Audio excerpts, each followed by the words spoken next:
Ladies and gentlemen, welcome back. Today I am here with a UofT Scarborough student. Normally I'd say first name, last name, but it's gonna be our first topic today.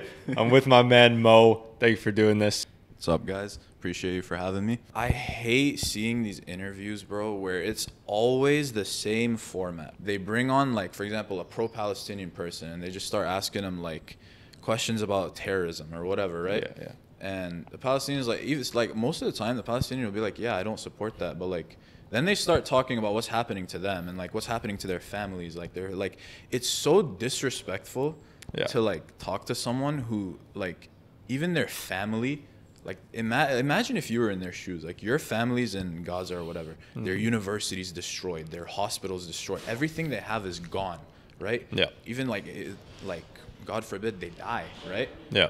Imagine, like, coming on this kind of, like, I don't know, podcast or interview, and you have all this shit in your mind, like, damn, bro, like, these people died. Like, I'm angry, right? Yeah. And then you just start getting asked questions that have nothing to do with it, like, trying to basically get you to say things that the media wants you to say. Right. Like that, like, that's really annoying, right? Yeah. Like, imagine being someone who has family from, I don't know, Palestine, and, like, they're going through all of these things, and you're just asking them, like, these silly questions, like, oh, like, do you support this? Or, like, do you condemn?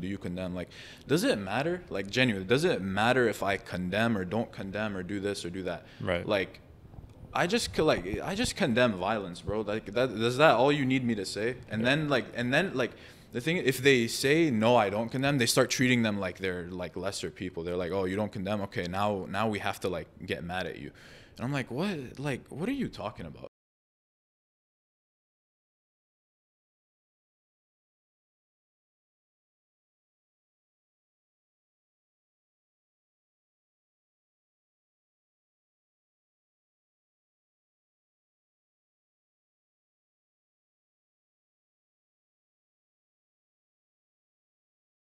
Ladies and gentlemen, welcome back to the VoV podcast, Voices of Vic. Today I am here with a UofT Scarborough student. Normally I'd say first name, last name, but it's gonna be our first topic today. I'm with my man Mo. Thank you for doing this. Friend of Ibrahim Awal. What's up, guys? Appreciate you for having me. So, I guess let's just get into it. Get right into it, man. So, I mean, for my name, I apologize. Sorry for at the start mispronouncing your name off camera. It's okay. So, you didn't, like, obviously it's not your fault. Like, it's no one's fault for mispronouncing my name. It's just, obviously my name's in Arabic, right? Yep. And growing up, like, I grew up in Arab country, right? I'm Lebanese. So over there, it was like, if you called me, like, Mo, that would be cringe, right? Like, I actually don't like being called Mo. If you can say my name, just say it. Yeah. But I prefer it to when people say, like, Muhammad. Like, that irks me for some reason. Okay. So, like, obviously in Arabic, it's pronounced Muhammad. But yeah, for people who don't speak Arabic, like, that ha sound, like, not many people can obviously pronounce that unless you speak Arabic. So, yeah, if you can speak Arabic, you just call me Muhammad, but most people just say Mo because not many Arabs here. That's fair. That's fair. Yeah. Do you ever have people trying to do the Arabic accent when they clearly don't speak Arabic? Bro, like, the amount of times I've been called, like, Ahmed and, like, Muhammad, and, like, I'm just like, bro, just say Mo. Like, it's easier for me and you. Yeah, 100%. So I'm just like, yeah, that's how it is. So you're born here, obviously. Yeah, I was born in Montreal. Okay, born in Montreal. And your parents are they both born in Lebanon? Yeah, they're both Lebanese, but they also both have, like, Canadian citizenship. Like, they lived here for a really long time. Okay. Okay, got it. So maybe we can talk about that too. Obviously, normally what we like to do with guests that are connected to other guests, I like to see how you make that connection. So you're also first year Scarborough. Let's do that first. How are you friends with Ibrahim? Do you want us to even say it on camera because you're going to get some smoke maybe too like he did? Nah, I mean, it's chill. Like, obviously, like, I know Ibrahim because he goes to my campus, but, like, I wouldn't say, like, we're, like, close, but he's a chill guy. Like, the way I met him, I'm pretty sure, was through my other friend in the gym. Yeah. We were at Pan Am, I think, me and my other friend from UTSC. We were just finishing class, and then I think he's friends with him. So we were just doing some like bicep workouts or whatever, and then he was telling us about something that happened with him. Like, obviously, I'm not gonna say because like it's his business. Yeah. And like, yeah, like we kind of like connected on that. He's a pretty funny guy. So just yeah. Then I guess one time I think I saw him on Instagram. I was like, oh shit, that's the guy I met at the gym. And then like if I see him in like halls and shit, I'll just say what's up. Yeah. But yeah, he's a pretty chill guy. That's good. That's good. Are the allegations about him true? Do you think he's do you think he's what do they call him? They call them like misogynist or ableist. Yeah. In the comments section of the VoV podcast. I mean, I don't know, but like, I feel like those kind of like all these like allegations always just get thrown at anything, bro. Yeah. And like, I feel like what people actually don't realize is like, you say things on like podcasts and you like most people end up just seeing them in clip form, right? Right. There's so much that's cut out, so it's made to be like just the main point with zero context, right? Yeah. Like if you see the difference between like views on not just your podcast, like any podcast, like the clips are always like thousands of views, and then the actual like hour-long podcast is way less, right? Yeah. It's just attention span these days. But like, you got to realize like if someone says something on a podcast, like take the time to actually like hear the whole thing. You know what I mean? Yeah.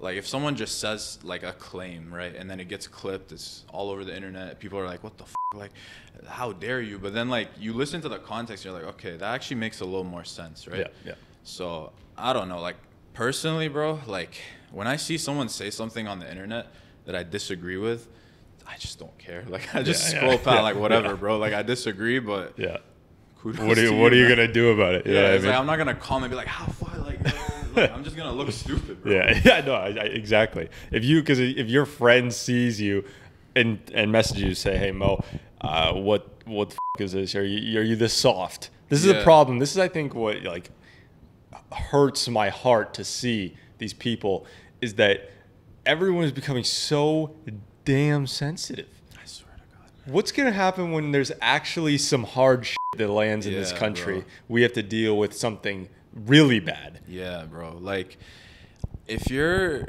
like just the average Instagram scroller and you genuinely get like angry, like genuinely angry, like you're looking at your phone with like an expression of anger because rage. Because someone said that they think this about this person or like this about this group of people, then like prepare to fucking destroy your household when you find out that there's people who like actually think, like people who take action against their opinions, like people who like think these people suck, so I'm gonna go do something to them. Right. Like wait till you find out about those people. Just because someone has like an opinion, like even if it's a horrible opinion, even if someone's like fucking, I don't know, like women don't deserve rights. I don't think that. Don't kill me.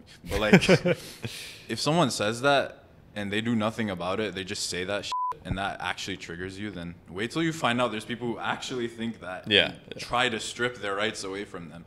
Then go like do something about that. But if someone's just saying shit, like obviously you can disagree. Obviously there's debates, right? Yeah. But I don't think just straight up insulting the person is a debate. You know what I mean? Like in any subject I see, especially online, debates are never actually like, there's no point, bro. Oh, there's a waste of time. It's such a, like, it always start, like, it could start with the tiniest of point and be like, okay, so why do you feel like this? And they're like, and then instantly they're like, oh, but it's because you were raised like this, it's because you were born to this family, and this family was born to this family, and then that whole group is all like fucking horrible people, so you just suck. Your opinion's invalid. Yeah, exactly. There's no point to debate, man. I used to be one of those people, genuinely, like maybe 2 years ago, I would be on TikTok and I'd see shit that I'm like, what the f***? Like, what is this guy even talking about? And then I'd be in the comments like fucking like typing away. And then I just started looking at myself from like kind of like an outside perspective. And I'm like, it's a fucking brick with pixels on it. I just turn it off and the opinion's gone. You know what I mean? Exactly. So, I don't know. I just, like, I haven't seen like allegations or some shit, but if he's being called like a misogynist and like this and that, like I think we've seen that with anyone who's just not like who's opinionated. Yeah, literally. Who is not like just liberal. A complete sellout. Yeah. I think it's become almost a compliment now when I hear this type of thing. And if someone says like you're this, you're that, I think, let me hear what he says. He's probably not those things. He's probably just a guy who says what he means, you know, and isn't afraid of getting backlash. Yeah, like online backlash is possibly like, you can take it in two ways. You can either take it as like in an anxious way where you start imagining that everyone in the world just hates you and everyone's like, oh, fucking this guy's horrible. Like no one agrees with me. Like I fucking like just because I have an opinion, but this opinion's so bad, maybe I should change. But like you could take it that way, or you could take it as like, okay, these people disagree with me. Yeah. Now what? Yeah. Like what are you gonna do about it? If you try to like actually take action against someone for having an opinion, then you're actually at fault, right? Yeah. Like if I like, hypothetically, if I tell you, for example, like where are you from? Orangeville. Orangeville? Small town, yeah. I know about Orangeville. Okay. All right, we can get into that in a second. Sure. But like if I said, oh, fucking all Orangeville people are fucking, I don't know, Gay. gay, right? If I just said that shit, like if you got up and punched me, then like I would have done nothing. I would have just said something. You hit me over. Right. Yeah. So when you're out here like expressing your emotions online, acting like you're gonna hit someone because of this shit, like you actually end up looking like the worst person, even if someone has like the most outlandish, stupid opinion. Yeah. Just leave it, man. Like who cares, bro? Yeah. It's like, I don't know. Like that's what I taught myself, because I'm telling you, I used to care. Right? I used to see everything and start debates and be like, oh, fucking. And then I just realized, like, I'm just wasting time, bro. Like, let me go outside. Let me take a walk. Let me fucking burn some calories, bro. Like, I'm sitting here like a fat piece of shit, just like commenting on TikToks as if anyone cares, bro. Replying to an account with no profile picture. Yeah, or like called Renegade Raider 69. Nah, bro. Like, I see. What's it called? Sorry, I blank out a lot. So if I just end up forgetting what I'm about to say, that's my bad. But we're not even on a podcast. Just talking me and you. Yeah. Fuck, bro.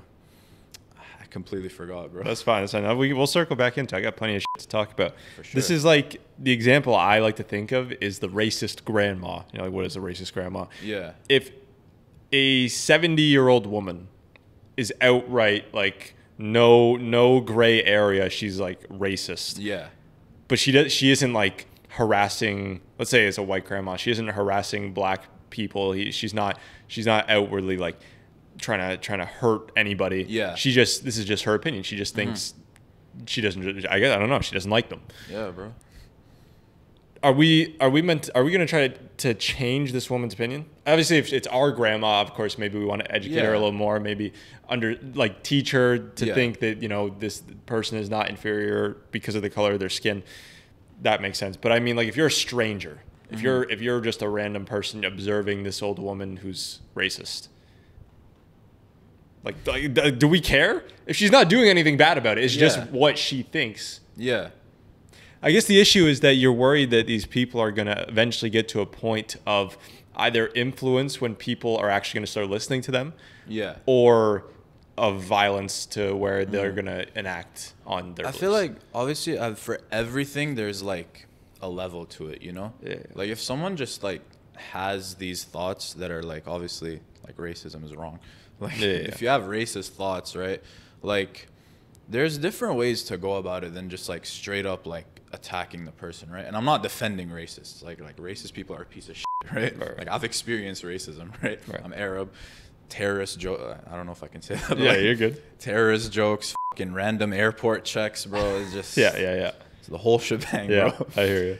But like there's certain levels to it, bro. Like if you get, for example, offended by a joke, then I'm sorry. Like you need to like rethink your whole, like if I make a joke that's your racist, whole life, like it's, come on, man. It's supposed to not be serious. Like it's supposed to highlight how stupid it is. You know what I mean? Like when you make racist or like, I don't know, like homophobic or whatever kind of joke, right? Yeah. It's supposed to highlight how stupid like the opposing side is. Like if you're making like a straight up outlandish joke, like for example about Arabs, because like obviously I'm Arab, so like I can make this joke, you can't.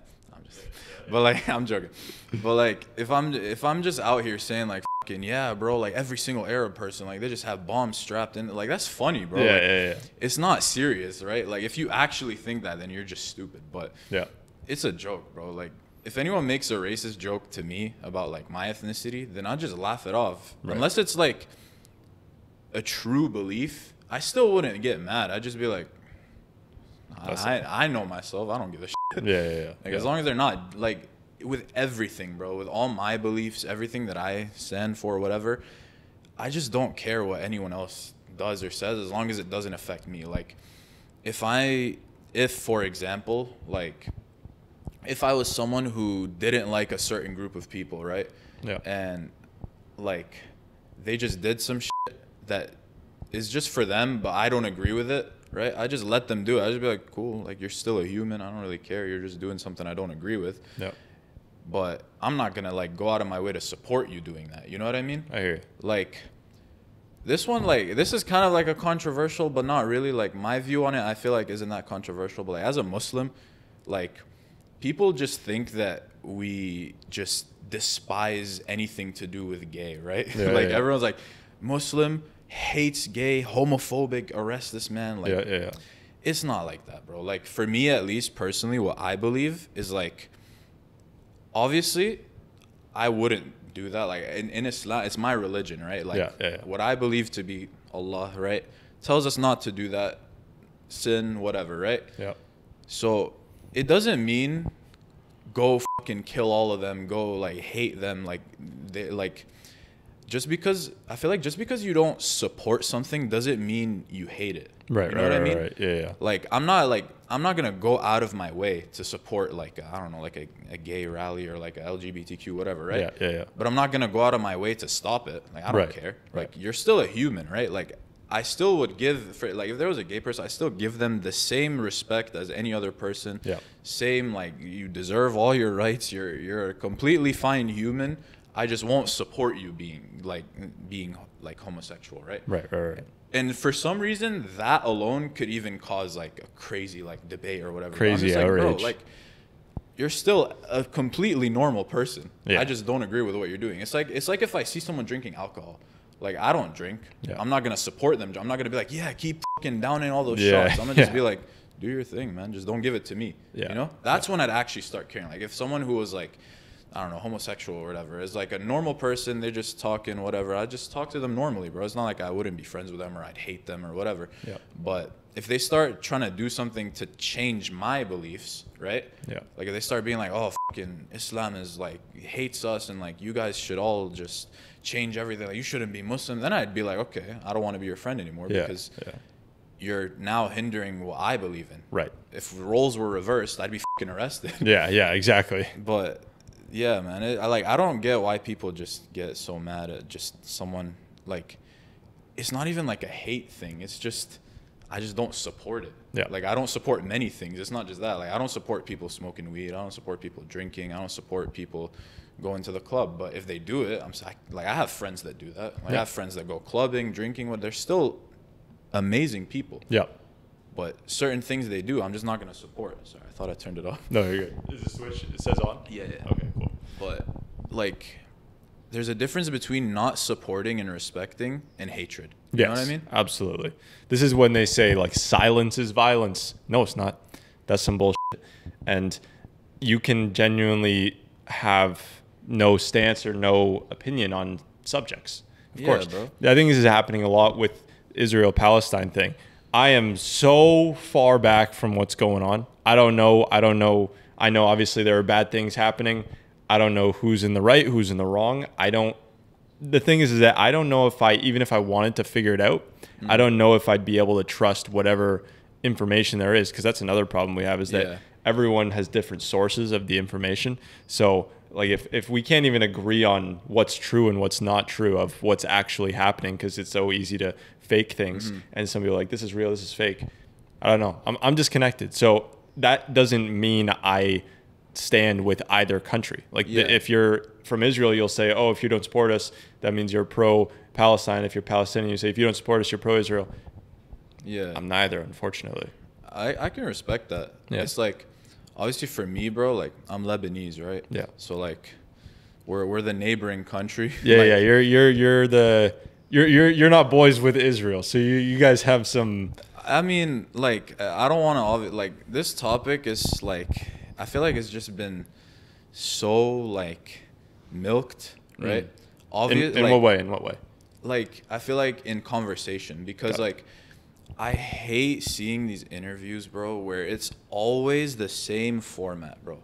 Every time they bring on, like, for example, a pro-Palestinian person, and they just start asking them like questions about terrorism or whatever, right? Yeah, yeah. And the Palestinians, like, it's like most of the time the Palestinian will be like, yeah, I don't support that, but like then they start talking about what's happening to them and like what's happening to their families. Like they're like, it's so disrespectful to like talk to someone who like even their family.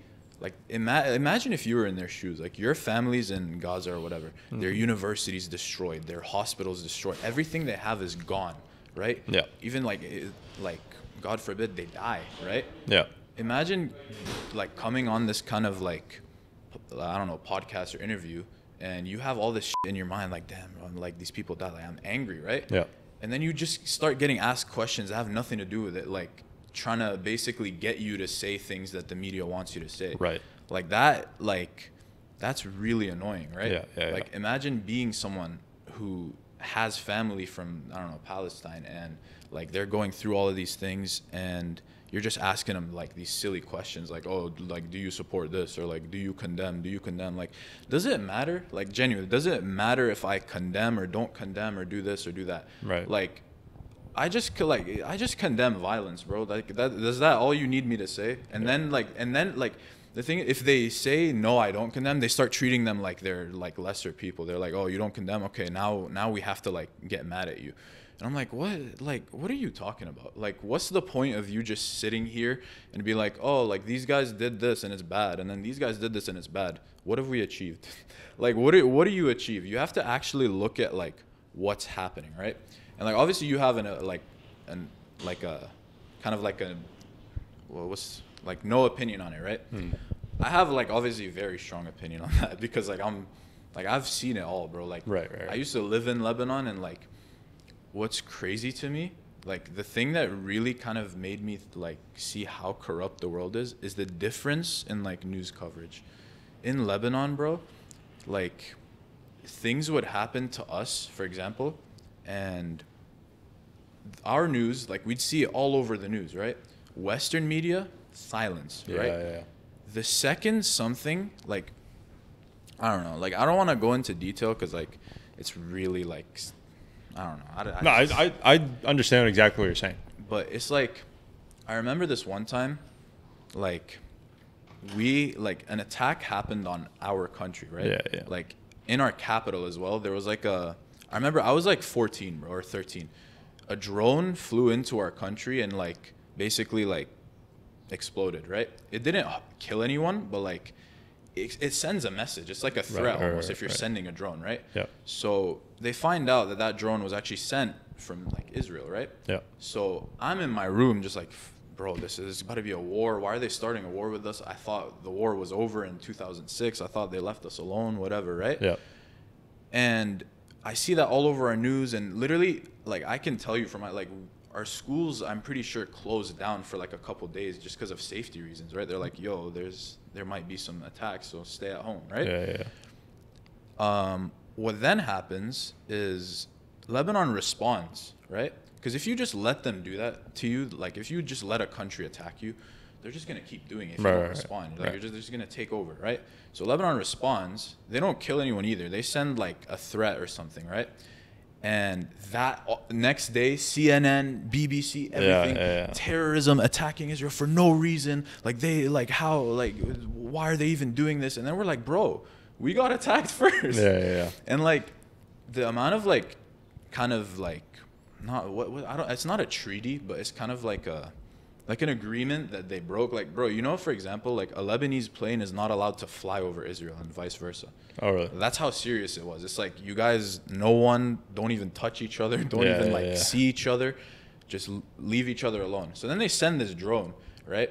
And no one covers it from the Western media. As soon as they reply, everyone's like, Lebanon terrorism, horrible. And then it's like, oh, America has to back them. Iran has to back Lebanon. And then it's like World War III. And then we're just like, yeah. It's like the same thing again. It's always the Western media that tries to do this. It's like, do you notice a trend where it's like the Middle Eastern countries almost being used as a proxy for war? Yeah, absolutely. I mean, that's like, what happened. It's like the big powers always end up like misconstruing some shit. Oh, yeah. And then they support this person, and then the other power supports the other person. Yeah. And then it's almost like they're playing fucking like chess. Yeah. And the board is the Middle East. And I'm just like, bro, why can't we all just like see things as they are, right? And stop like the media is so like propagandist. It's a weapon. It's literally, especially West, like it was so crazy to me because I still remember being in Lebanon. Like if you actually watch, for example, Arabian news, you will see like live what actually happens over there. Yeah. But the Western media will not cover it. Like one thing, I still remember this, and it breaks my heart till this day, bro. I remember being on Instagram. This was before, like, a lot of people think like that this whole thing started on October 7th. Oh, no. Bro. Yeah. Not at all. Well, I was hearing about it in high school. It was happening before that, Bro, obviously. like, I remember in 2018 or something, I forgot, either 2018 or 2019, I'm scrolling on Instagram, and I just see this, like, Arab news outlet. It's this little girl, bro. She's doing nothing. I forgot what it was. It might have been, like, a rally or some shit, but it's a little woman, like, not a woman, little girl, right? Yeah. She's, like, this small. And bro, this like Israeli soldier who has like some giant glove literally socks her in the face. And I'm like, what the hell? Like, why? Yeah. What do you gain? Yeah. And I never saw that on the news. Imagine that happened here. Imagine that happened in Toronto. Yeah. Nothing, bro. Like, sorry, no. In Toronto, or like in America, coverage everywhere. Over there, Arab countries, who cares, bro? They're Arabs. They can die. Like, that's how they think, bro. Right. And I'm like, what kind of... And then I come here, and all this shit does happen, like, that's been happening, right? And I see, like, maybe 1% of it on the news. The rest of it is these useless-ass debates, being like, do you condemn? Do you condemn? Do you condemn? I'm like, bro, like, cover what's happening. You know what I mean? Like, there's so much proof and evidence, and, like, it's so obvious now. And... like I don't like I have such strong opinions on it, but it's like it kind of sucks how like you have to be so careful with what you say, because like you say one thing and then it's like it gets construed as the other and this and that. Like, just for the record, like I don't support violence on either side, right? Like bro, obviously things happen to the like Israelis, and I'm like, okay, that sucks, I condemn that. But then the response, bro, like what's crazy to me is people, like, I saw people saying like nothing justifies October 7th, right? And in fact, no, like nothing justifies just doing that shit for no reason, right? Yeah. But then how can you say that because of October 7th, right, everything after it is justified? Right. Like the scale of what happened is like 1 to 100, bro. Like how can you say, because the thing is October, like before October 7th, there was already so much happening to the Palestinians, right? So all of that, which was 15 times worse than October 7th, right? October 7th happens, and they're like, oh, still, that doesn't justify it. Like, you shouldn't do What that. stuff was happening? Bro, like, since like 1946, bro, like, I forgot the exact year, but like Palestinians displaced, their land was taken, like, people were killed. So many wars happened from then till now between like Egypt, Lebanon, and like all of that, right? So much like killing and like literally just dehumanization has been happening, right? And then October 7th happens. Horrible.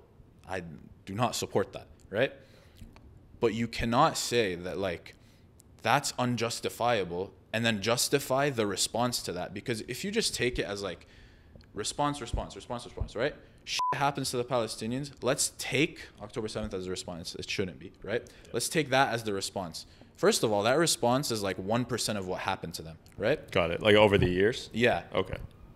And then you say that can't be justified. Like nothing justifies it. Even if they did that, even if they were being whatever, even if they like Israel has control over their water, nothing justifies that, right? Fair enough. But then they respond by like literally the biggest genocide since World War II, and somehow that's justified by October 7th.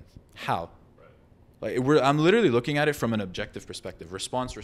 How is, let's say, 100 things responded to by one thing not justified, and then the response to that one thing by like times a million? That's fine, bro.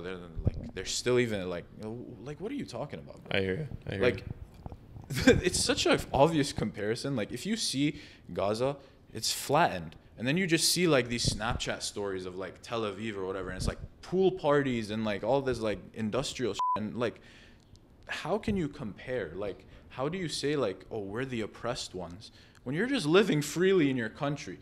Like, I don't know, man. Like, obviously this topic, I feel like if I said this kind of thing maybe like 4 months ago, it would have been so controversial, right? But like, I feel like now it's getting to a point where it's just like blatant at this point. Like, most people have realized like, okay, realistically, if you're trying to get rid of these people, how the hell have you not gotten rid of them if you've literally destroyed the entire strip, right? Like, it's getting obvious. So like now I feel like obviously that wouldn't spark as much controversy, because like I'm still not saying, like, again, I'm not one of those people that's like, yeah, support the violence. Like, I just want it to end on both sides, right? Yeah. Like, there's many like Israeli people who have done nothing. They're innocent people, right? Yeah. The government obviously do not agree with them. Strongly don't like them, but what am The I Israeli government or the Yeah. okay, yeah. And like, same with like the fucking like Palestinian guy. Like, I don't support that, bro. Like, I don't support just killing people for no reason, bro. Even if like you've like they did something to you, don't kill innocent people, right? Right. You have to like, I don't support killing like non-combatants, basically. Like, I hear you. There's no point in that. You're just trying to prove a point using violence. Not good on either side. But the scale now is just, bro. I hear you. I'm gonna let me ask you some questions about it, because I'm not asking you as a pro whatever. You know I'm neutral. I don't have a dog in this fight. So I just want to see if you have, I guess, more answers, because like I'm trying to think of, if someone's watching this and they agree with you and it's all good, perfect. If someone's watching this and they want to ask you certain things to get you to elaborate on certain points more, and I don't ask that, then there's going to be kind of missing context and people aren't going to be as interested. Sure. So I'm trying to think of someone who is on a debate with you. What are the questions they would ask if they disagree with what you're saying? So there's two things I want to ask you. The media, completely agree, Western media is corrupt. It's been corrupt for years. I don't know if that's a purely Western thing. Like I told you, I think it's used as a weapon. And what I think is that, so you were talking about how in Lebanon they covered the kind of the threat that Israel sent. Do you think that it's possible that like Middle Eastern, or I guess news outlets for specific countries, would have their own version of the story? So maybe they don't cover exactly what has been committed against, let's say, Israel, for example, as much? For sure, bro. But the difference with this kind of story that I'm telling you is like, I was there. Right, like, right. That's right. the thing, is like, I don't need the media. Yeah. Like, it happened like not even like 5 kilometers away from where I lived. It happened, and like all my friends, like a lot of my friends lived there. Like, it was actually near my school. Right. Right. Yeah. And like, I don't need the media to tell you like that happened. Right. Yeah. And before that, like, if you look at the media, there wasn't even anything about like Lebanon doing anything to anyone else. That was the first thing that happened in like my chronological order. But no, for like, definitely any media could be corrupt. Like, I'm not saying like Western media is the only corrupt media, but when I saw what I saw, right, it just made it look so much like it was the corruptness is so obvious, right? Yeah. Some medias, they might be lying, bro. Like, bro, like if they get exposed for lying, then I'm like, okay, I've been lied to, I stand corrected. Yeah. And like with that kind of case, like what I'm talking about, it's literally personal experience. Yeah. Like, I saw it, right? Yeah. I didn't see the drone, but like obviously like I fucking heard about it. Like, everyone was there. Yeah. Like, there's witnesses that I know that I trust more than the media, obviously. They're my friends. Yeah, 100%. Right? Yeah. Yeah. So I remember that happening, and the media corrupted it, and I was like, damn. I mean, they've been doing this for a long time, and it's like, if you see like Arab media, usually, like, I've rarely ever seen that have anything come out about it that was corrupt. The thing is with Arab media is it never gets shown. Like, if you have you ever seen any Arab news ever? No. Exactly. Right. Like, no one ever covers the things they cover, right? So do you think that's because, though, that we're not an Arabic country? Could that be it? Because, I mean, like, in Arabic countries, they probably don't cover as much on the United States. No, they do. Oh, do they? Bro, the thing is like, if you really, like, the thing is, have you ever, let's look at the situation. Have you seen a person like recording in Palestine, or like someone like interviewing someone in Palestine, or like a Palestinian like soldier or anything like that? No. No. Have you seen that on the Israeli side? Well, I don't watch any of it. So, well, but I understand your point. Like, I think a lot of people can see that, like, on CNN and shit, like, they bring on these Israeli soldiers being like, how are you feeling? Like, oh, right, yeah. You know, but it's like we never get the coverage we deserve, right? And then you go on Arab news, like, the difference, man. I literally saw a comparison. It went from, like, CNN and the Israeli soldiers just chilling as, like, fucking parliament or whatever. It's, like, blue curtain, like, everything. He's just chilling there. He's talking like, yeah, so this is our plan and right? Yeah. And then it switches to the Arab news, and it's just people screaming and bombs and everything, and they're dying, and it's like, bro, how can you even say like, damn, fucking, what's it called? Like these guys are the oppressors. Like, how? Like, I don't even know, bro. Like, how can you say? How can you look at a government that's killing? Like, that's literally outrightly, fully bombing the entire Gaza Strip, which is I think over half the population is children. Like, that's a real stat. What have the children done? I want to know. What the hell have they done? Yeah. Have they said free Palestine? Is that why you're killing? Like, right. They've done nothing, right? Yeah. And they keep using the same thing where it's like, we're trying to locate these guys in the tunnels. And I'm like, at what point, like, either you literally have the shittiest aim I've ever seen, right? Yeah. Or you're lying. Yeah. Like, how is the fourth best military on the entire planet, right? That inaccurate? How the hell? Like, did you see the stat that was confirmed by the Israeli government that was like, what was it? It was like, out of the 11,000 people that they killed, this was like way back as well, before it even reached the numbers it's now. Out of the 11,000 people dead, 50 of the people they were trying to target were dead. So 50 from 11,000 were their target. That's crazy. And this is the Israeli government confirmed that? They didn't say out of 11,000. They just said we've killed 50 soldiers. But then you look at everyone else who's died and you're like, what is your aim? That's literally less than 1%. I hear you. Like, I have better fucking aim, bro. Like, I be playing COD, bro. Like, come on, man. Yeah. Like, real quick, I'm going to see the camera's overheated. No problem. I think I heard the sound go off. Yeah, I heard that as well. Yeah, it was my camera. You're good. But we'll take a quick 5-minute break, get back into it. No problem. There's not much else to just debate about. Yeah. But I don't know. No, I hear you. It's like, I don't mind speaking on the topic, but it's also like, it's frightening, bro. It's frightening to speak on it. Yeah. Because, like, I'm just like, bro, I don't want these people trying to, like, come for me, like, just for saying what I think and, like, my experience, you know?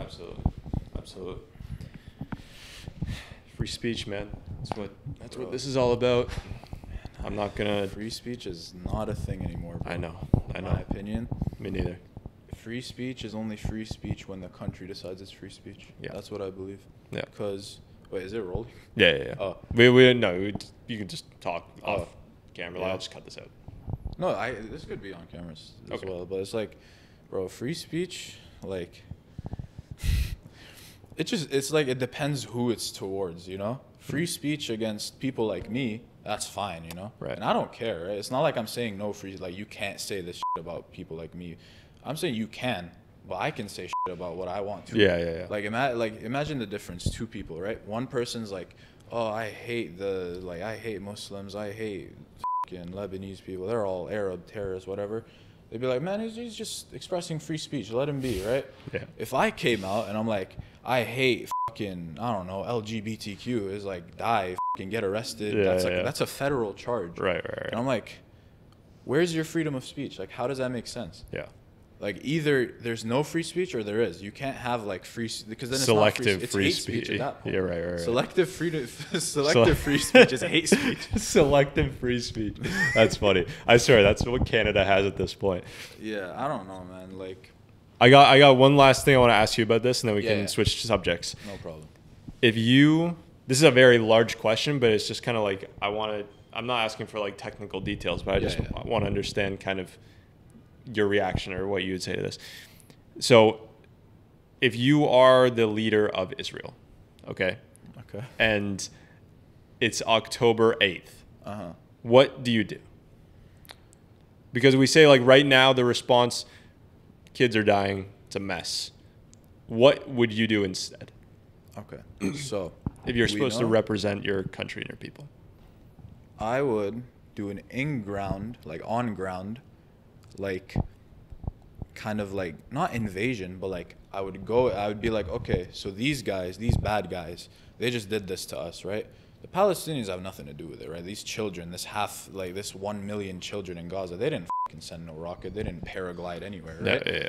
They didn't do nothing. So I'd be like, okay, so we know there's a threat. They just try to do this to our people for no reason.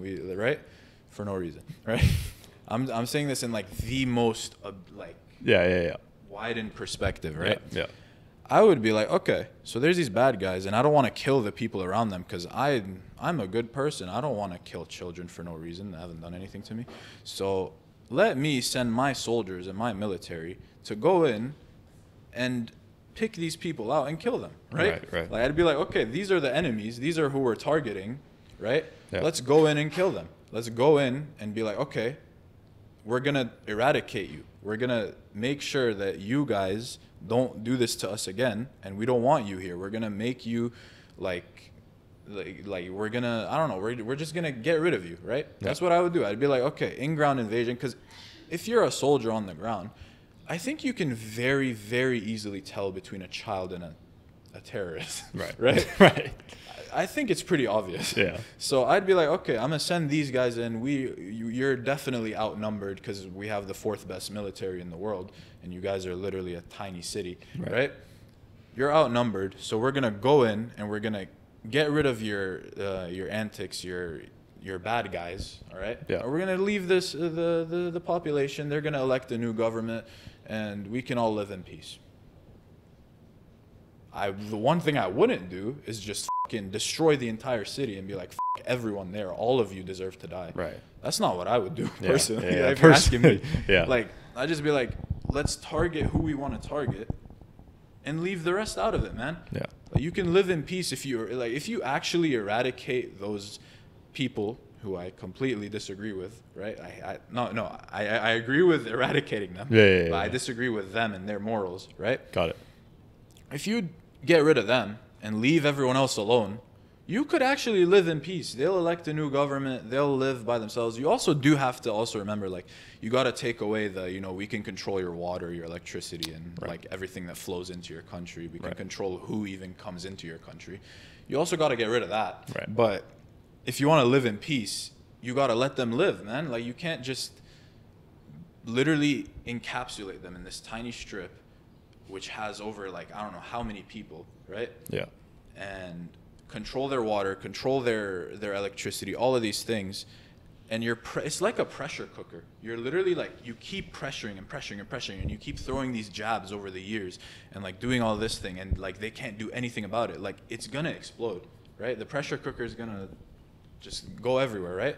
So that's what I believe happened on October 7th, is like all of these things basically ended up causing these people to have these like enraged mindsets, which are wrong, right? They're not right. It's not right to just go and kill innocent people, even if they killed your innocent people, right? Right. You don't want, like, you want to be the bigger man, right? Like, in a fight, right?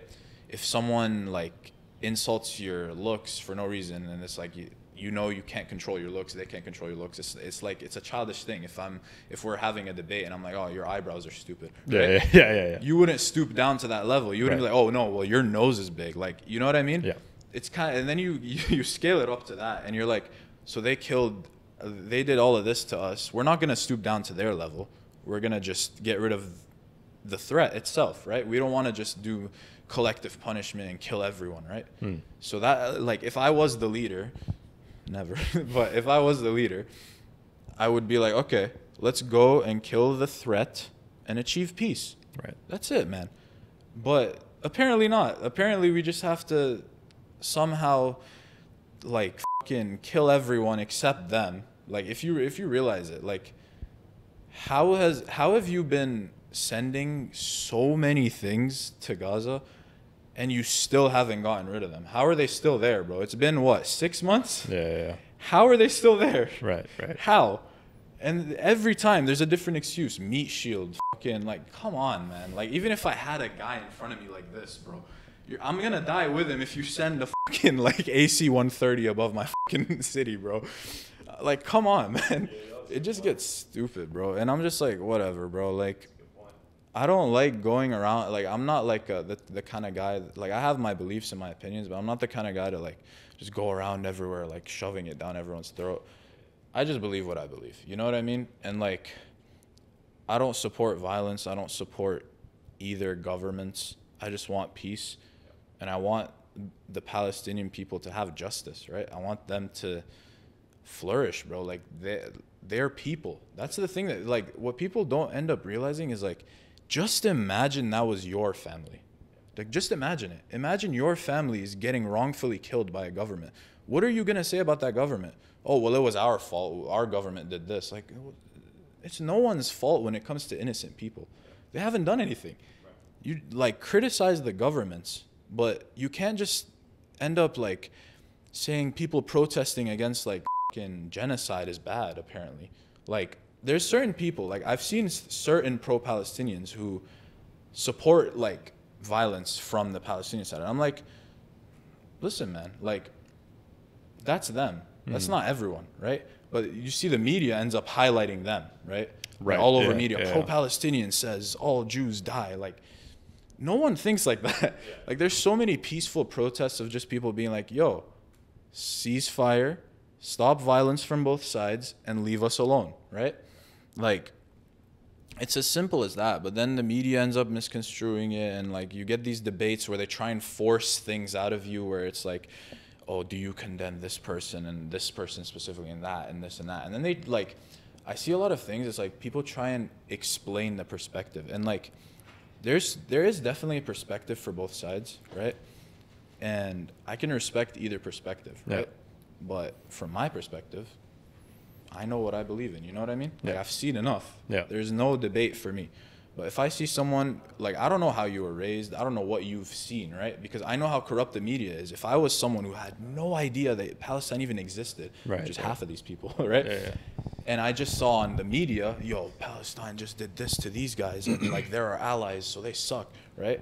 Then I can understand if they just had this, like, thing in their mind, like, their original standpoint is like, okay, these guys, they're the bad guys because, like, the first thing they were ever exposed to is them doing a crime, right? So I can understand that, right? I'm not a person who just, like, knows my values and my point of view and just be like, well, even if you didn't experience the way I experienced life, then you're wrong and you have to, like, your opinion's invalid and you don't deserve to believe in that. Like, no. I can respect, like, an Israeli person who, or not necessarily Israeli, because, like, they would be there. I'm like, people here, for example, like a Canadian person who has never heard of Palestine or anything about it, and the first thing they see is just October 7th, right? I can respect that originally, but if they are then shown, like, the actual history and the broad view of not just that, and they still decide, hey, you know what, nah, then I'd ask questions. Then I'd be like, okay, why? Like, you've literally seen that literally before October 7th, shit was happening to Palestine. After October 7th, worst genocide since World War II. How can you still support this? And then that would spark debates, right? There's always peaceful debates, man. But they never end up, like, I've seen all the Palestine-Israel debates, man. Like, they were funny at some point, bro. Like, it was just insults after insults. And I'm just like, what's the point? Childish. Yeah, you're just debating on who condemns who. I'm like, who cares, bro? Like, oh, I condemn this person. Now what? Are they gonna stop? Are they gonna see the interview and be like, yo, Mo condemns this guy? No, Mo condemns me. Shit, man. Let me put down the rocket. Like, come on, bro. It's not productive. Do you think that a full understanding is even possible? It is. If you look from start to end, you can understand the entire story. If you look from start to end, you can understand what exactly happened. It's in history books, right? That's why we have history, is to understand. Like, it's like saying, it's almost now at this point, it's almost like saying, trying to, like, justify, like, Germany in World War II. It's like the same thing, huge genocide, and you're like, well, like, maybe he was this or that, or like maybe this, or like maybe they did something to him first. Like, that's to the point where it's getting, right? But think of That's the this point where like it's getting to. think of this like 300 years from now, when people are trying to understand what was going on with Israel and Palestine in 2024. They're going to go back and they're going to see Western media history, and they're going to be like, oh, Palestine must have been riddled with terrorists and all this thing, and Israel was then it's like, but now history's been skewed. So that's my thing, is like, do you think that the whole story can ever be understood? It really depends on the teller. That's what I say. It depends on the storyteller. Because you see how I'm telling you this story, right? Right. Like, you could be really convinced by me, and I could just be fucking speaking absolute bullshit. Right. I'm not. Like, no. I promise you. I appreciate it. But then you can hear someone else tell the story from their point of view, and like, I didn't think about it that way. Yeah. And that's how it is. But when it comes to the straight facts, like, I feel like in 300 years or something like that, like, people will know, like, by then, like, I feel like there's enough people now to vouch for the truth that over the media. You know what I mean? I hear you. So like, it's nice. That's a nice thing to think about. Yeah, it's like we have the resources to be able to actually put this down the right way in history and not the media's way. Yeah. You know? Yeah. Like, there is that power. There is that not firepower. There is that, like, you know, like there's a huge community. Like, yeah. You'd barely find anyone now who actually disagrees with pro-Palestinian, like, values, especially ones like the ones that I just gave, which is like not supporting the violence from either side. Like, for example, if I saw a pro-Palestinian, they're like, yeah, I support what happened on October 7th, then I'd be like, you're kind of you're being counterintuitive, right? Like, you can't really say, like, yeah, I support it, even though, like, they've done you wrong, right? And, like, that's the thing, is you have to understand perspectives, bro. Is like, these people, especially Palestinian people, have been done wrong for years and years and years. Like, for some people, when they finally, like, attacked back, right?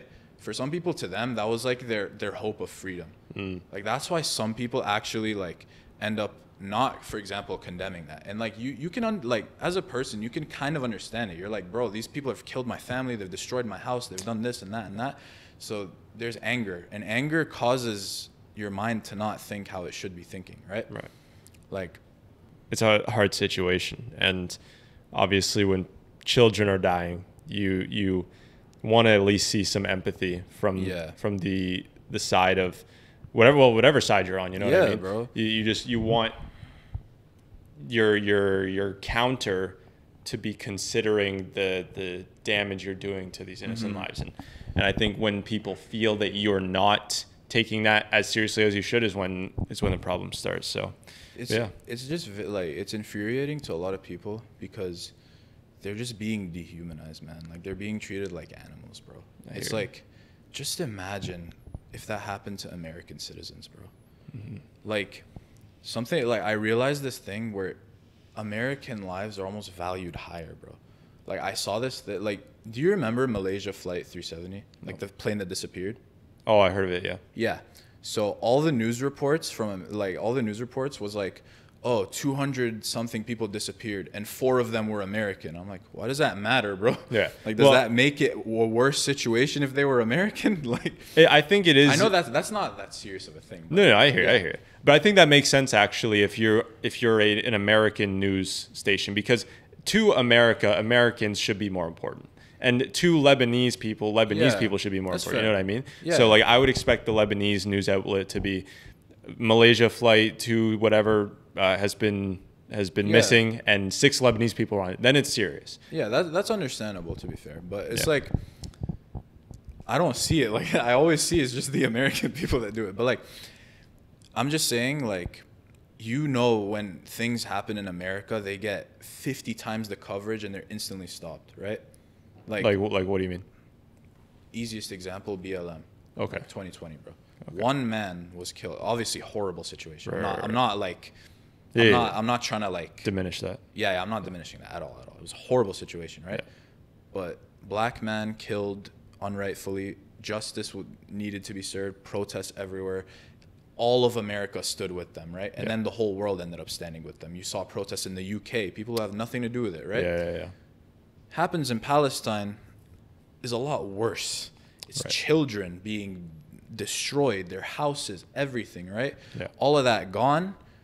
Like, what do you see the media saying? Do you see the media being like Blackout Tuesday? Remember that? Like, yeah, everyone should post a black picture on Instagram and support. Yeah. You see people doing that? Do you see anyone like saying no? You see the people who know what's happening. They're protesting, but then the media is like either showing the bad parts of protests or just trying to like basically like I don't know how to like try to dodge everything. You know what I mean? Yeah. But it happens to one American citizen who was black, and now it's like, okay, now the BLM, like, we have to support all black people, whatever. Yeah. Fair enough, Yeah. 100%. But happens to Palestinians, no one cares. They're animals, you know? That's why it enrages so many people. I think it's the hypocrisy too. Exactly. Because I am of the belief that a country's population should be more important than anyone else. Mm-hmm. So if something happens to an American should, like the U.S. should be more concerned than if something happens to 100 people from a different country.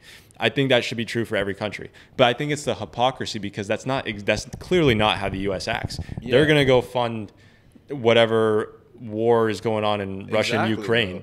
They'll pay for Ukraine. They love Ukraine. Yeah. So but then you can't say you're only concerned with Americans. If you're only concerned with Americans, then you wouldn't be sending $90 billion to Ukraine, or however much they sent, $60 billion. I don't know if they sent $20 billion. And then like they see what happens in Ukraine and they support them, and all the media is all over it because Russia is just their long-term rival. Yeah. So then Israel's their long-term ally. So let's go support them, even though they're basically doing what Russia's doing to Ukraine. I hear you. It's like, come on, man. So it's the hypocrisy. It's the hypocrisy because like, I was gonna. It's a theme, bro. Over the years, always Middle Eastern lives have always mattered less. Like Iraq War, bro. Million people who did nothing died because of an accusation that wasn't true. Yeah. That was Like, what? Yeah, insane. And that was all America. And I think it's. Let's look at the human nature side of it. Let's see, like, why is it that like the average person at the time, maybe even still, I don't know what people know or don't know about that. Why were people okay with that happening? Obviously you had 9/11. So they used 9/11, I think, as a proxy to then be like, we need to go into, what was it, Afghanistan for no reason, it was Afghanistan. I think so. I'm not too clued up on that one, to be honest. Like, I don't know exactly what happened with the Afghanistan thing. Okay. But what did they even achieve, bro? Because what I do know is they went in and they're like, yeah, the Taliban, whatever, it sucks, right? And they just pulled out.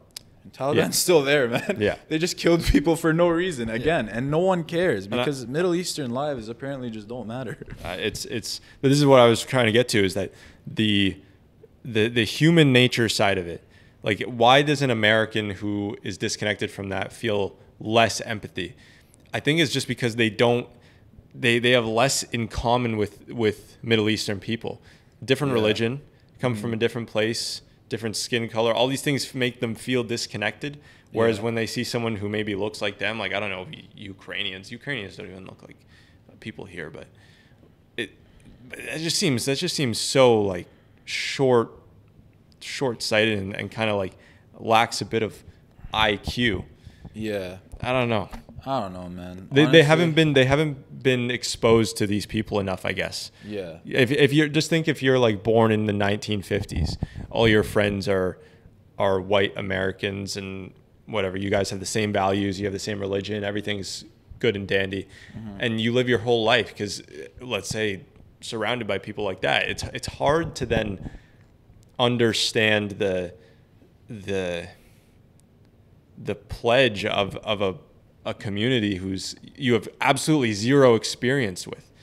I'm very lucky because I went to a very diverse high school. I went to high school in Brampton where most of the people, it was a French high school, most of the students were either African descent or Middle Eastern descent. I thought you went to Orangeville Prep. No, Orangeville.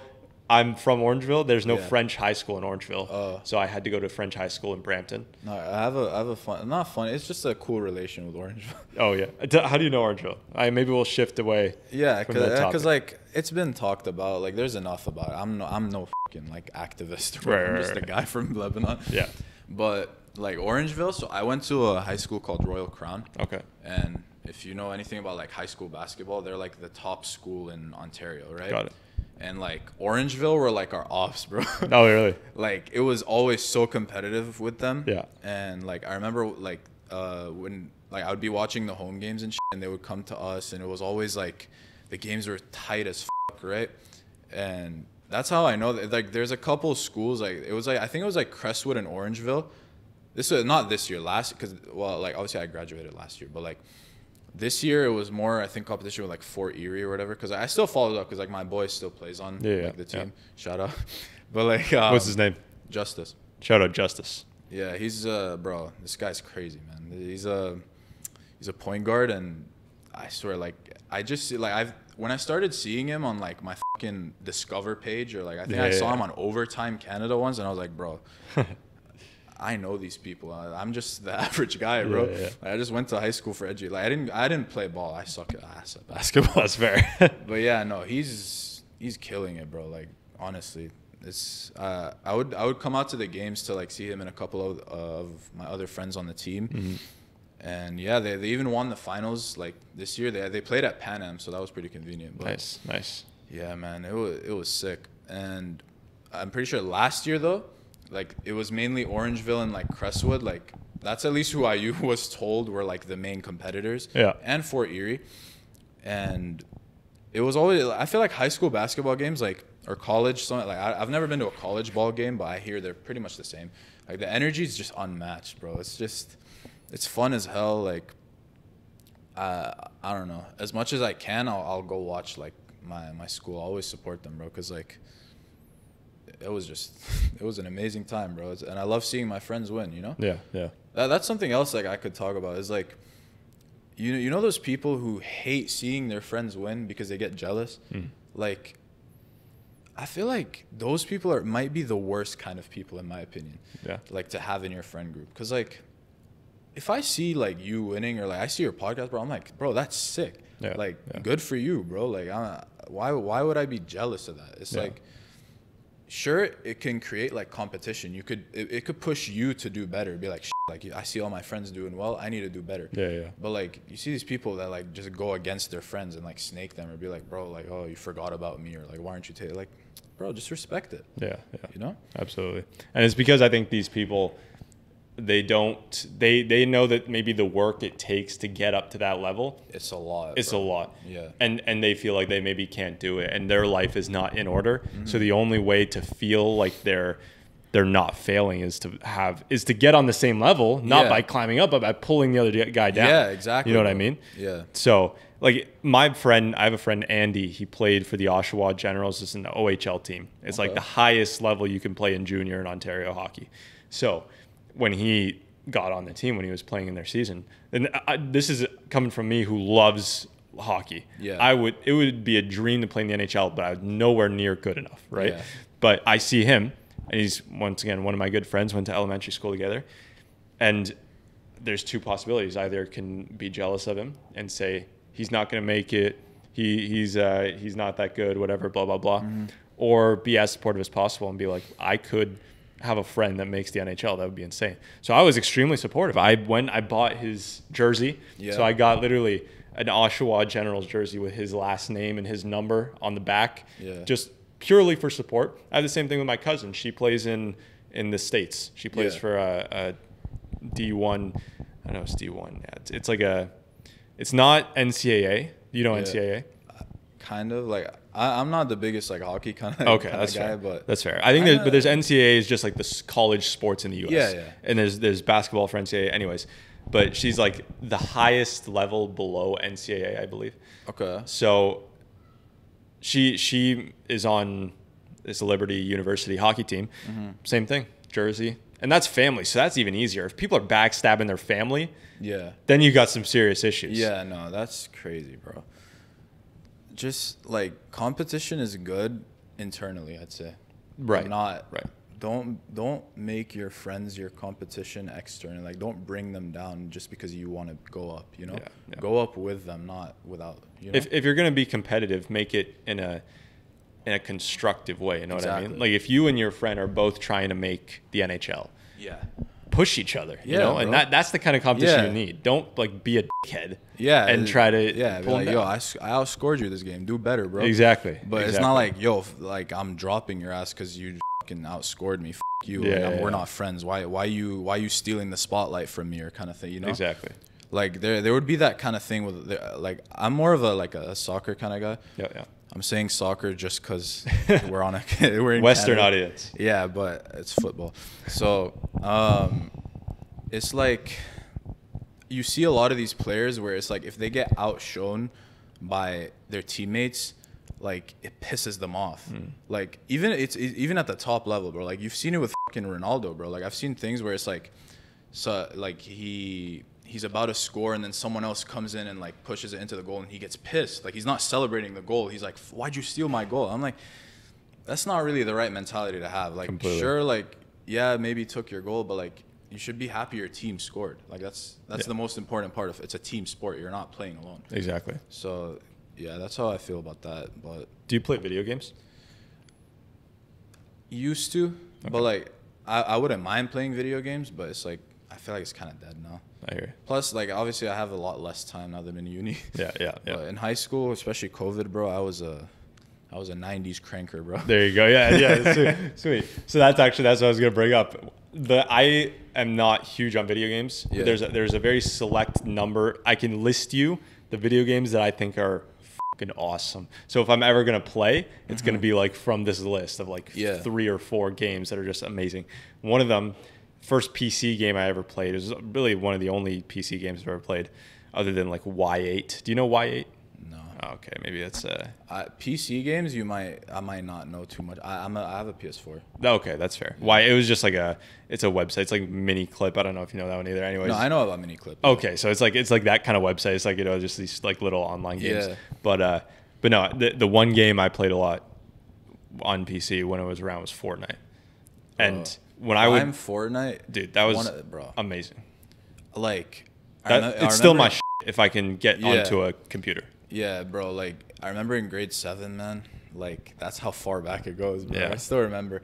I would literally fucking destroy my homework on the bus just so I could get home and play Fortnite for like 5 hours. Yeah. Obviously now I'd never do. That's so unhealthy, Right. bro. Like man, I've gone through so many changes, bro. Like when I was in like middle school, I wanted to be like a fucking professional video game player, bro. Right. But now I'm like, that, bro. Like, Yeah, it's yeah, just destroying my brain. So like I like video games when I can play video games. You Yeah, know? I Like hear I you. like to make myself busy with other things, even if I have nothing to do. I like making it a reward rather than like a hobby. Yeah. So, absolutely. Yeah. That is a good way to think Because about it. before it used to be a hobby, or not even, bro. If I fucking played it like it was my job, bro. Especially in COVID, man. Yeah. Bro, we'd just wake up. We'd be in a fucking like. I started, bro. This is a funny story. We were in a. You remember the Zoom classes when they first came Yeah. out, whatever, right? Yeah.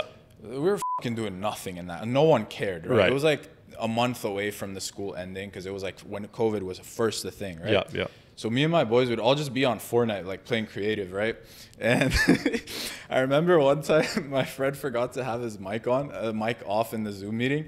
So the teacher just heard him like scream because like he died or like one of us killed him or some Yeah. shit. And the teacher was like, what are you doing? And then like, bro, my boy, I think they still fucking they don't hate each other, but like it's still a thing between them where he came on to him and he's like, bro, yo, like, I'm not gonna say his name, but like, yo, why are you cranking 90s, bro? And then the teacher was like, what? And then everyone was like, yo, he's playing Fortnite. He's playing Fortnite. So the teacher just kicked him out of this. Oh damn. It was just No funny. mercy. No, the teacher was chill though. She was funny as hell. Yeah. Yeah. But I don't know. I just because I was in the party and we're just all fucking. Dude, there's plenty of memories. Because if he snitched on all of us, then he'd be the snitch. Right? Yeah. Yeah. Like I would hate to be in that position where someone snitches on you for doing one thing, and then if you say he did it, then everyone else did it, and it's like it's all fun and games, obviously. Yeah. But like, yeah. I don't know, that was just a funny memory, bro. But I'm telling you, COVID, man, I would play from when I woke up till I slept like 12 hours a day, man. It was unhealthy. Yeah. And bro, speaking of being unhealthy, man, I used to be probably one of the most unhealthy people you would ever meet in every way. My skin, my weight, my lifestyle, bro. Like one thing I could What say changed? bro, everything. Like, one thing I could say I'm proud of is how much how far I've come. Yeah. Like, since I'd say 2022, that's when it kind of like clicked, right? I'd say like I'm definitely like my goal every year is to just be better than I was last year. That's when it started, because like some shit happened. I don't want to talk about that, but it kind of like started a thing. Like I was just alone. Like it resulted in me being zero friends, right? No one. I was like, okay, I'm switching schools, whatever, right? No friends, no one, just me, my family, like living in fear almost, right? So I was like, you know what? Let me start going to the gym, right? And that shit just changed my life almost. Yeah. Like seriously, like I used to be 280 pounds. Oh, wow. I was a fat motherfucker, bro. Like, I was so fat. Yeah. Right? And in a year, I lost around 60 pounds. Damn. So yeah, I went through like a really big transformation. I wasn't really where I want. Like I achieved, like in 2023, bro, I achieved more than I could ever think, right? Like I'm not gonna sit here and list achievements. Like I don't like doing that. Like I'm proud of myself, but like I'm also like, I'd say I'm humble. I know people who say they're humble usually aren't humble, but like I don't like being like, yeah, I did this and this and as long as there's a purpose behind it, I'll talk about it. But I'm not the kind of guy to just be like, yo guys, I lost 60 pounds, like fucking clap for me, That's fair. Yeah, no, but obviously like we're talking about it here. Yeah, this is a very unique setting. You got cameras, lighting, so no, like tell like what were the things you achieved? Because I like 2022, I feel like this is kind of the time where Andrew Tate was getting big and a lot of men were getting themselves together. Are you a part of this group, or were you disconnected to that? So I definitely saw, you couldn't have not seen it, right? Right.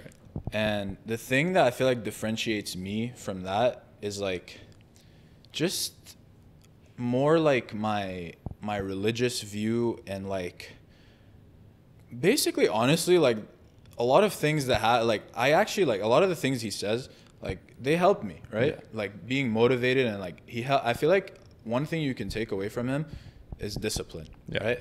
Like no matter what he's said or done, like you can see that guy is disciplined, right? And he gives a lot of good tips about like discipline and like motivation.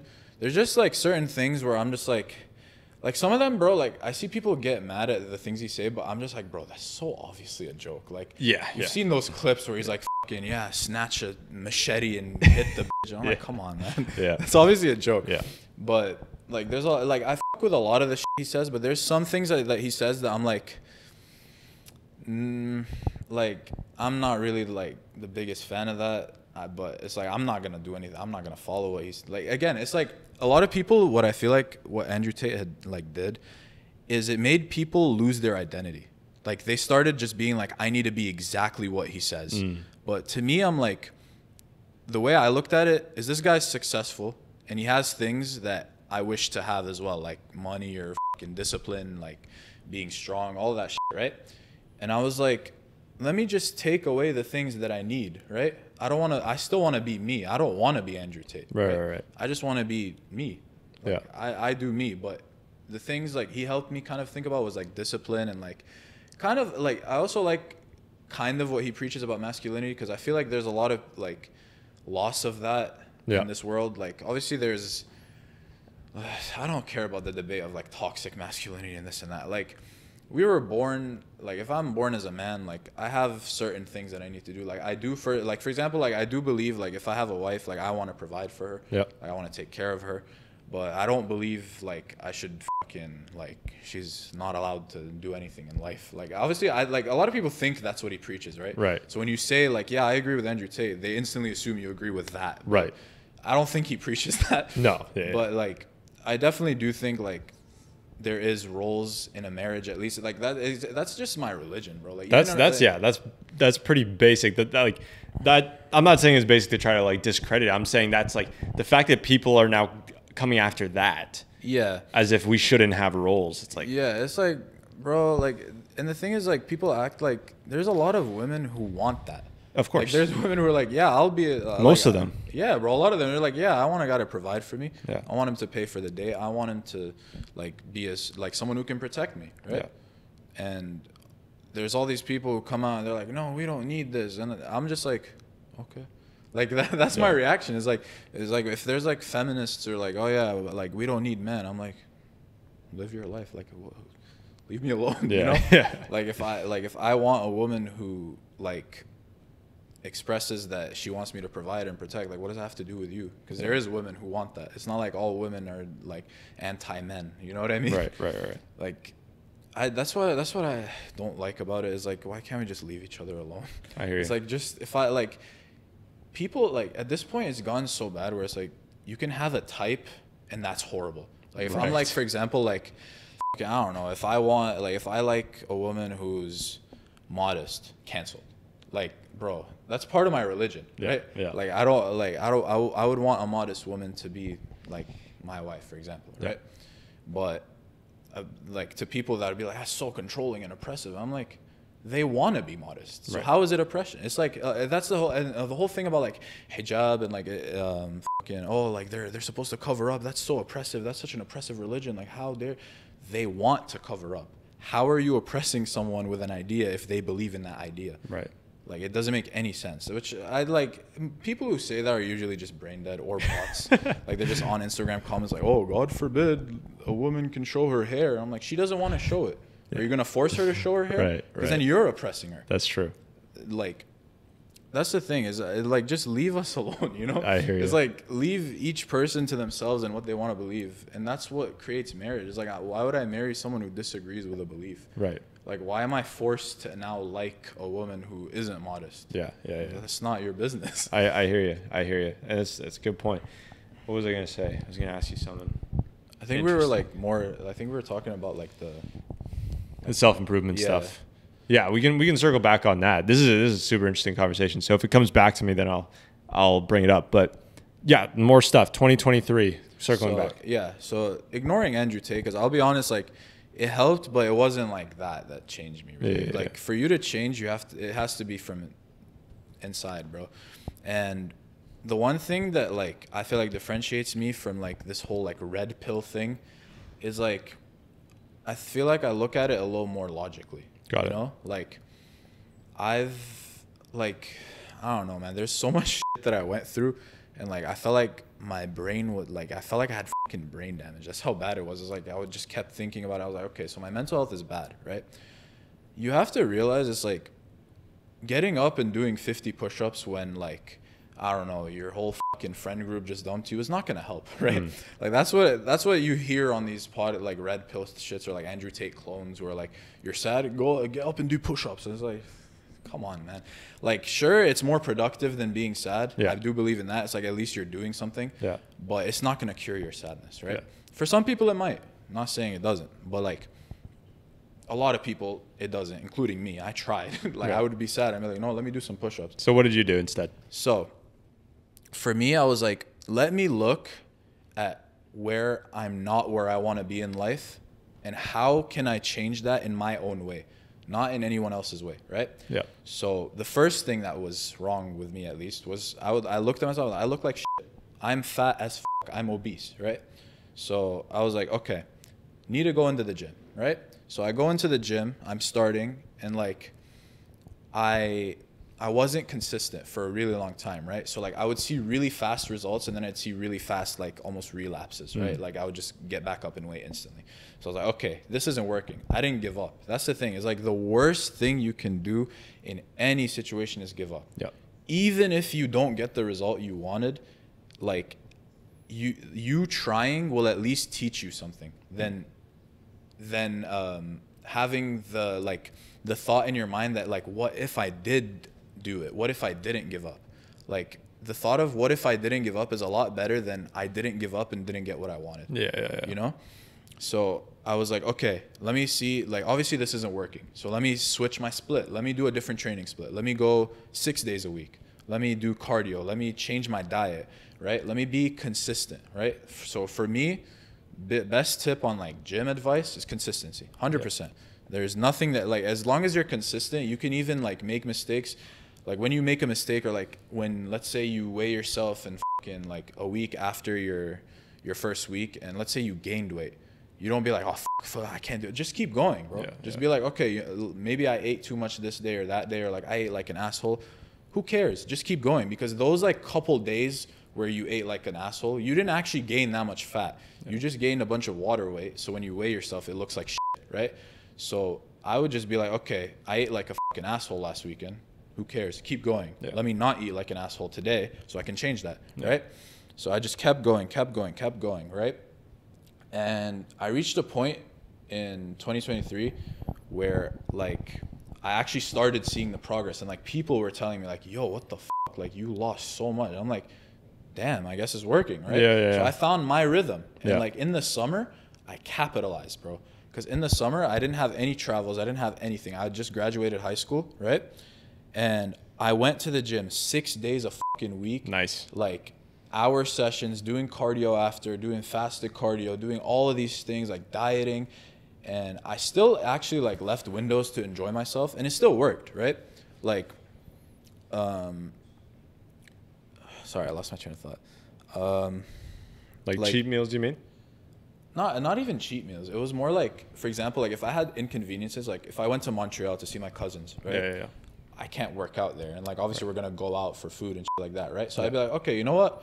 Let's go to Montreal. Let's do whatever the we want. Let's just try to all I thought was, how can I still try and make any progress? I was like, okay, let me eat less. If I'm going out to eat fucking sushi or some shit, let me eat 2 rolls instead of 3, right? And that ended up in me, like I came back and I would be like, man, I probably gained so much weight.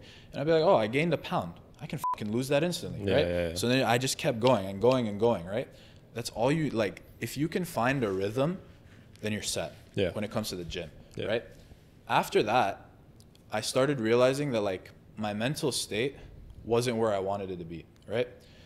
And obviously like 2023 itself was an amazing year for me, just because like that's when I lost all my weight, like most of it. And obviously like I achieved a lot. Like, again, I know this isn't like flexing, like in grade 12 I graduated with like the high, like I have like the Governors General, it's like nice, highest average. So I was like really proud of that. And I remember the moment, bro. That was one of like the best days of my life. It was like my graduation day, and like my mom, my sister was there, like my friends, whatever. And the thing is, like I hate these guys, bro. Like they tried to convince me earlier that like someone else won it, and I didn't care, right? Like obviously it's an award, like who cares if I won or not? But like I was like, my average is pretty high. Like, do you think, like I was asking my friend who kind of like works more with like the like guidance counselors and like the teachers a little bit more, he's like student council, and he's like, oh yeah, no, but this guy like he's averaging like a 94. He wasn't, but he was like trying to lie to me because like he knew that I won it, right? But I think they like told like one of the staff members who like knew me pretty well, like he told them like, yo, don't tell him, like keep it a surprise, right? So the whole time I'm like, oh, okay, I didn't win anything, I wasn't valedictorian or whatever, because like I had a pretty high average, right? Like I did a lot in that year. But then he's like, so yeah, the Governor General, and I'm expecting him to say like my boy's name, right? And then he says my name. I'm like, what? I'm like, bro, I swear he has a higher average than me. And then he's like, nah, we were capping. And I'm like, oh shit. So I walked up and like I got the award. That was like amazing. And then my dad came. Like my dad doesn't live in Canada, right? He just works abroad, but like he came through like after, and yeah, it was just a really amazing day. And then I think the day before that as well, I got accepted to UofT. So I was like, yo, this is sick, man. Like, I'm achieving so much. Right? 2023 was sick, right? Come 2024, I had like a good rhythm, but bro, like February, like so this is actually very recent because obviously it's 2024. So this kind of like what happened basically kind of propelled me to where I am right now, which is I feel like as my character, the best person I could be right now. Right? Basically, so I feel like this is kind of related to that whole like red pill and self-improvement kind of thing, is like when you say like, oh, you're a real man or whatever, right? If you are like a true man, you know, like true heartbreak hurts more than anything, right? And like it's not a sob story. I'm not here like, oh, I got my heart broken. Like, no. But I had a like basically, so yeah, by the way, like obviously I'm Muslim, right? I don't do like, it wasn't like the way kind of relationships work is very different, right? So like it wasn't like a boyfriend girlfriend kind of thing where it's like let's go meet up and hook up and do that. It was none of that. That's all to us. It's called haram. So it's not, we're not supposed to do that, right? Yeah. It was a genuine, it's called a halal relationship. Yeah. It was good. Like I had the blessing of her father. Like my parents knew, right? And we were talking. It was going like really well, right? And so sorry, just to kind of backtrack on that. What does, when it's a halal, I don't want to mispronounce, a halal relationship. Yeah.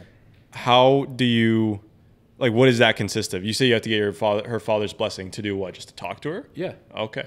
Like, okay, well, I mean, speaking, like, obviously, initial conversation is fine, but like, you're not supposed to like fucking like take her out privately or like go this and that without her father knowing, right? Got it. You need the father's knowledge. You need him to approve, right? Yeah.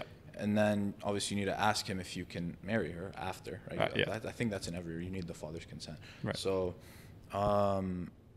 yeah. So like I had the permission to talk to her. Like both our parents knew. It was a very beautiful like relationship, right? And like the thing, like it ended around I think like start of March, right? And I was devastated, bro. Like it set me so off track, like so off track. This is the start of March of 24, 23? 24. Okay. Like recently, like literally a month ago. Yeah. Or 2 months ago. Bro, it set me so off track. Like I remember I remember like the day, like I'm not going to speak too much on how it ended just because like as a man, like as who I am, like this is part of kind of the development. I'm going to get into it a little bit more. I don't want to like speak anything about her business or like our business at all, like to anyone, you know, like I would never. And like, basically like I was destroyed, bro. Like I still remember the day it happened. It was literally like, basically it was like, sorry, just a second. Yeah. It's the camera. It's fine.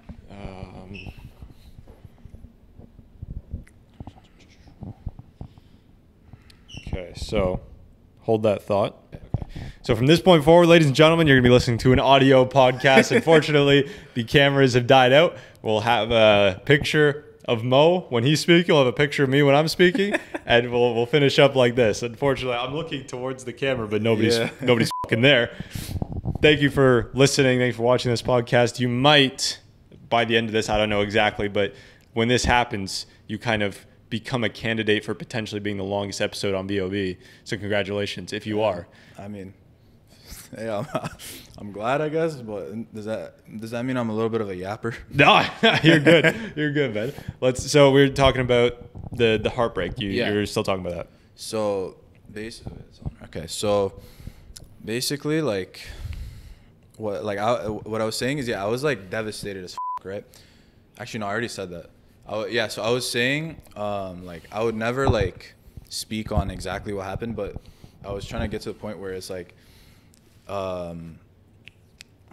the day it happened, like it wasn't the actual breakup that happened that day, but it was basically what happened that led to it the next day. Yeah. Was like an hour before my midterm. Oh, really? So that fucked me up. Yeah. It was like let's take a break. You know that where you take a break and then it ends up in end. Yeah. So it was that right before a midterm. So that fucked me up. I fucked the midterm. It was horrible, right? And the day after it happened, I still remember I was devastated, bro. Like I couldn't control myself. Like I was just like, man, like I spent so much time with this person, like every day. Like the thing is with like that is like I would spend almost like every day just literally calling, and like I would literally take this girl with me like everywhere, right? And like I'd say if you asked me about it maybe like a week or two after, I would have been the kind of guy that was like fucking shitting all over. I'd be like, fuck her, this, I hate everything. But now, like this technique that I've implemented, which is kind of like part of self-improvement, has really helped me like rewire my brain. So basically, what I did is I call it self-analysis, right? It's very like self-explanatory, but all I did was like, okay, you know what? Go for like, it's kind of like there's steps to it. So you just go for a walk, right? Like around your neighborhood, like a nice day, sunny day. you just appreciate, first of all, you just appreciate the nature around you. You're like, damn, I'm blessed to live here, you know? So that's the first thing that I would do. And then all these thoughts in my head, I'd be like, you know what? Basically what I did is let me go through my whole like story, starting from when I started developing as a person, which I would say is middle school, like when you start going through puberty, all the way until now. So I would literally be like, okay, grade 7, who were you in grade 7, right? And I would remember all the good memories and all the bad memories and all the cringe shit I would do, because come on, it's middle school. Yeah. Right? So I'd be like, who were you in grade 7? How did you develop from that? Like, what did you do to change that? Like, are you still the same person? And then like, it kind of helps you look over the past and laugh at it. You're like, damn, I'm glad I'm not that guy anymore, you know?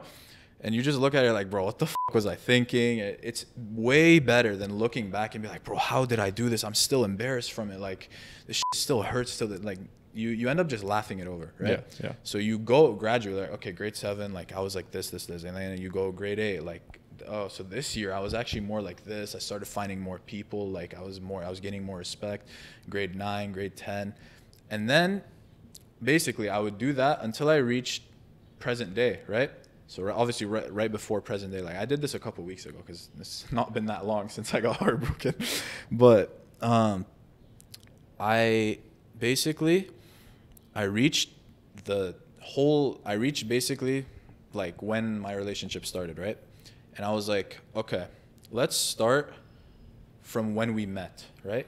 And it kind of ended up like I went through my entire relationship and it kind of made me realize like, damn, I had some really happy moments, right? And instead of looking at them and be like, I miss it, I looked at it and I thanked God. I was like, you know what? Thank you for making me experience this, right? Yeah. And then I started looking at like basically the flaws, right? Like where I went wrong, where I did that. Like I was looking at me, I was looking at my character. I was like, what character did I show when I did this, right? And I was like, bro, you did this. Even if I was in the right in a certain situation, I was like, bro, you could have definitely gone about it differently. Like you shouldn't have done this, you shouldn't have done that, right? And a lot of people would think like that's you beating yourself up, but it's not. It's more like kind of taking accountability. I feel like feedback. Yeah. It's kind of like I looked at it where it was like kind of if I saw my friend going through what I was going through, what I would tell him. That's how I was like kind of almost talking to myself. I was like, basically, so like you kind of did this, you kind of screwed up here, like you did that, and like she did this, she did that, whatever, right? And it ended up in this way. And thankfully, like it wasn't like a thing where it was like bad terms where like someone cheated or some shit, like thankfully, right? So I feel like in those situations, when I see like people like shitting on their ex, if it wasn't like a if you got cheated on, I feel like you can shit on your ex because like you have to have an immense amount of evil in you to do that. Like, right. At least just break up with the person and then do it. Yeah. But yeah, so I feel like when nothing like kind of, like relationship hindering happened where it was more like disagreements and arguments, you don't have the right to like shit on the other person. Yeah. If you can't shit on yourself, basically. Right. Like you have to see like, bro, this is like you're dealing with a woman, right? Like you have to be soft, you have to be gentle, you have to be a gentleman, right? Yeah. You have to show character. You can't just be this person who's like straight up says what they think, like, oh, I don't like, you see these, that's what I differentiate myself with, like all this red pill shit. It's like, oh, fucking do what you want, say what you want, fucking be bold, ghost the bitch. Like it's just, no, man. A lot of people like that might work with some people, but for my at least demographic of who I would look for, right? No, right? Yep. So I was like basically telling myself like, okay, so you said this here. You probably shouldn't have said that, right? Like or at least you should have changed your tone. Like you were on the phone so you can see how it would have been misunderstood. Like you kind of understand both perspectives. And then basically at the end, I was like, you know what? All I can say is like, this wasn't a relationship that was basically like frowned upon by God, which would have been like, to me at least, like a haram relationship where I was like doing something wrong, where I felt the sense of guilt, right? Yeah. This was a real thing that could have actually worked, right? Yeah. So like at first I was questioning like, why did this happen to me, right? But then I realized, I was like, you know what? No, like God sent this to give you a good experience. Because I had like, bro, February, for example, I was the happiest motherfucker alive, bro. Like you would not have seen me happier, right? But I realized like he gave me those good times and he made them like dissipate for a reason. Like nothing just happens for no reason. It's to make me learn more about myself for something better later on. You know? So after I took it like that, I was like, wow. Like I've just and like after I did that whole self-analysis thing is like I've changed a lot. Like I'm better than I was. Like I am a good person. Like and then after you reach like present day, you're like, what can I do for my future? So that's when I started thinking like, okay, that like after you do that, you kind of have this drive in you. You're like, yo, you see how I grew over these years? I want to double that growth. I want to be even better next year, right? So then that's when I start like writing down my goals. I'm like, okay, so I want to lose this much weight. I want to get this much in the gym. I want to try and make money. I want to get a job. I want to fucking do all these things, right? That's when you kind of realize like you have like you give purpose to yourself because you kind of make your life look like a show, right? Where you're following with the main character, which is you. You know what I mean? And when you care so much about a character, you care about what they're going to do. You care about what they're like, you start basically caring for yourself, which is so important, right? Like that's how you kind of achieve like a nice mentality. And it's like when people, for example, like now, if they ask me about like my like ex, technically, like it's not really like I'm telling you, it wasn't like a boyfriend girlfriend thing. It was an Islamic talking stage. Right? And with Islam, it's like talking stage usually leads to marriage, not a boyfriend girlfriend thing. So it was a serious thing, right? And when they ask me about that, like I can genuinely hand on heart say like I could never say one bad word about her. Like never. If you caught me like a week after it happened, I would have been like fucking shitting on everything. I would have been shitting on her and me. I would have been like, how dare you, how dare me? Like I should have done this and I hate myself. Like I was, bro, I don't know who I was, right? But now I could just be like, bro, like genuinely like she's an amazing person. We just disagreed on a couple things. We like, it just wasn't meant to be, but all the best. Like I wish her the best. Like I wish she succeeds. I wish her family well. Like I have no hatred in my heart for her, you know? Before it was so much. Like I hated her and I hated myself with her, right? But now it's like I love myself and I don't love her, but like I don't like you get what I mean? It's like I can appreciate her. I can be like, you know what? No, thank you for like teaching me this about myself. Like I've learned more about myself. I've improved, and genuinely, like I've been asked, and they'd be like, bro, how are you like she did this to you? Like you told me about this when you were broken. Like how are you so forgiving? I'm like, bro, it's at the end of the day, she didn't fucking like cheat on me. She didn't do nothing. Like it was just we disagreed on things, and like certain like basically like events would happen and it would kind of like end up in a lot of misunderstandings, a lot of shit being misconstrued, and it just didn't work out. So then I'd just be like, bro, she's an amazing person, Lebanese, like one of the most beautiful women I've ever seen, probably the best I've ever had, right?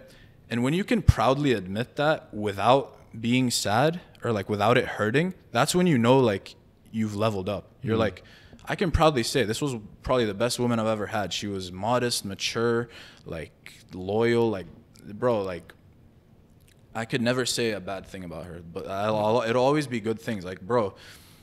And I'd always like I can admit, bro, she's so rare to come by. Like this girl, bro. I remember one time, I'm not gonna say exactly what it was because again, that's her business, but it basically she gave me her fucking Instagram password without even me like asking for anything, and I was like, damn. Like she's like, yeah, why would I care? Like I have nothing to hide. I'm like, yo, that's loyalty, you know? Because I didn't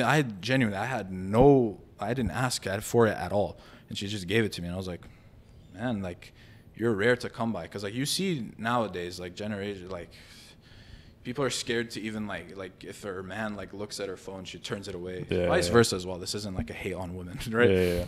But yeah, so like I could just admit like she was probably the best I've ever had. I probably won't have her again, but hey man, wish her the best. Absolutely. I'm gonna just keep doing me. And you know, after that, my life leveled up again. Like, bro, in the middle of the semester, because that's when it happened, like midterms, I was shitting it, bro. I was doing so bad. Like I was missing assignments. My midterm I did fucking ass. And then it's like I turned a switch after I healed, right? And like, for example, I was taking like a CS course. Like I was missing shit. Like I was so late on all my assignments. My midterm, I didn't like do like crazy well, right? I ended that course, like again, not to flex, but I ended that course with a 97, bro. Nice. Like I was like, what the fuck? Yeah. Like after I saw the grade, I was like, wow. Having good mental health will genuinely change your everything.